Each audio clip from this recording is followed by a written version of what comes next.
नमस्कार दोस्तों, आप सभी के लिए क्वेश्चन है। क्या आप उस प्रदेश का नाम जानते हैं जहां प्रश्न से पहले उत्तर मिल जाए? जी हाँ, उत्तर प्रदेश। कुछ 10 से 15 दिनों में ये देखने में आया है, चाहे आरओ आरओ हो, चाहे उत्तर प्रदेश पुलिस की भर्ती हो, बहुत बहुत बहुत बहुत बुरा हो रहा है बच्चों के साथ गाइस। ऐसा कभी एक्सपेक्ट नहीं किया गया था कि इतने बड़े पैमाने पर भर्तियां होंगी और इस तरह से पेपर लीक होंगे। काफ़ी गिरफ्तारियां चल रही हैं, राइट, और जांच चल रही है। चाहे आरओ आरओ को ले लीजिए, चाहे उत्तर प्रदेश पुलिस को ले लीजिए, लाखों अभ्यर्थी ट्रेनों में धक्के खाते हुए, बसों में धक्के खाते हुए, कैसे तैसे पैसे जोड़कर, किराया जोड़कर एग्जाम देने पहुंचते हैं, और जब वो घर पहुंचते हैं उसके पहले ही उन्हें पता चलता है कि पेपर आउट हो गया है। कितना गलत हो रहा है। पूछिए उन बच्चों से जिनका लास्ट अटेम्प्ट है, या जो प्रिपरेशन कर रहे हैं, जो पुलिस में, जो जिन्हें एक एज एक्सटेंशन मिला था कि हाँ आप 3 साल और प्रिपरेशन कर सकते हैं, कितनी मेहनत से वो जीएस पढ़ते हैं, रीजनिंग पढ़ते हैं, मैथ्स पढ़ते हैं, और पूरी तरह से डिस्करेज हो जाते हैं, हतोत्साहित हो जाते हैं जब उन्हें ये पता चलता है पेपर आउट हो गया। तो इसका क्या असर पड़ेगा आगे आने वाले उत्तर प्रदेश के एग्जामों में? क्या अन्य एग्जामों में भी इसका असर देखने को मिल सकता है? तो अभी हम कुछ ये कह नहीं सकते, क्योंकि ऑफिशियल अभी डिक्लेरेशन होना बाकी है कि इन भर्तियों का क्या होगा, ये रद्द होंगी कि नहीं होंगी। आने वाली जो वैकेंसीज है उनका क्या होगा, क्या ये वैकेंसीज बढ़ेंगी? क्या शिक्षक भर्ती जो बड़े पैमाने पर आप देख रहे हैं, जी हाँ, बड़े पैमाने पर आप देख पा रहे हैं कि यूपी टीजीटी पीजीटी लगा हुआ है। जी, यूपी टीजीटी पीजीटी जो एग्जाम लगा हुआ है, जो अभी आपका 2022 का जो एग्जाम है, एलटी ग्रेड जो अनाउंस हुआ था कि होने वाला है, जीआईसी होने वाला है, बड़े पैमाने पर उत्तर प्रदेश में शिक्षक भर्ती भी होनी है। तो उन पर इसका क्या असर होगा अभी कुछ नहीं कहा जा सकता है। लेकिन हाँ, मैं इतना जरूर कह सकता हूं कि सरकार बहुत अलर्ट हो रही है इस मामले में। पहले ही बहुत ज्यादा बच्चों की किरकिरी हो चुकी है, गवर्नमेंट की भी किरकिरी हो चुकी है कि भाई एग्जाम कब होगा, अब होने वाला है, आयोग अब बन रहा है, अब बन रहा है, अब बन रहा है, राइट। एक तो आयोग नहीं बन रहा है शिक्षक भर्ती का, प्रॉपर तरीके से कुछ उसका क्लैरिफिकेशन नहीं आ रहा है।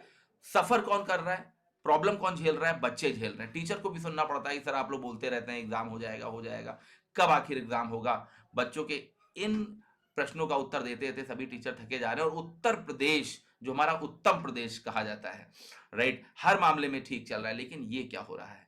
चाहे आप आरओ आरओ को देखिए, चाहे आप उत्तर प्रदेश पुलिस भर्ती को देखिए, जिस तरह से गिरफ्तारियां चल रही हैं, आज भी न्यूज़पेपर में काफी कुछ निकला हुआ है, और अभी भी न्यूज में सब वही चल रहा है, राइट। तो इसका क्या असर होगा? क्या एग्जाम दोबारा होंगे?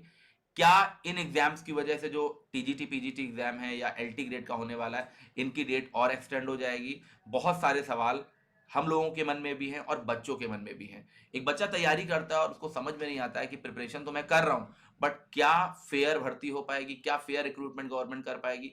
क्या बिना किसी नुकसान के, मान लीजिए किसी का लास्ट अटेम्प्ट है और पेपर आउट हो जाता है, फिर पेपर होगा कि नहीं होगा, कब होगा?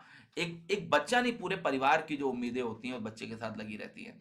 तो मैं तो यही आशा करता हूं, इसी विश्वास के साथ, कि सब कुछ अच्छा हो, राइट, सब कुछ अच्छा हो, और कोई अब आगे दिक्कत ना हो। गवर्नमेंट अलर्ट है, बिल्कुल पूरी तरह से जांच चल रही है कि ऐसा क्यों हो रहा है, राइट। और हम लोग देखते हैं, लेट्स सी कि आगे हम लोग क्या कर सकते हैं आपके लिए। लेकिन मैं बच्चों के लिए यही कहना चाहता हूं कि आप अपनी प्रिपरेशन करते रहें।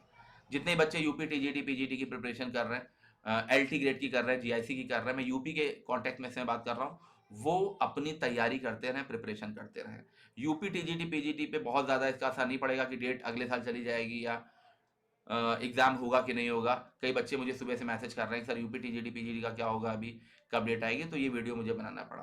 तो आप लोग बिल्कुल भी परेशान ना हो, आप अपनी प्रिपरेशन करते रहें, राइट, पूरी शिद्दत, पूरी ईमानदारी के साथ लगे रहें। निश्चित तौर पे रिजल्ट अच्छा होगा, result will be positive, right. Nobody can stop you, जैसा मैं हमेशा कहता हूँ, आपका सिलेक्शन होगा, आप सिलेक्शन के लिए बने हो, और आप विश्वास रखिए जो ये सब हो रहा है, राइट, इस पर एक्शन भी लिए जा रहे हैं, लेकिन ये बहुत गलत हो रहा है। मैं ये कहूंगा कि आज टेक्नोलॉजी जब इतनी हाई है, सभी सिस्टम इतने हाई हैं, मतलब वाईफाई का ज़माना है, इंटरनेट का ज़माना है, तो जहाँ उसका सदुपयोग है उसका दुरुपयोग भी कर रहे हैं लोग, राइट। तो ऐसा नहीं होना चाहिए।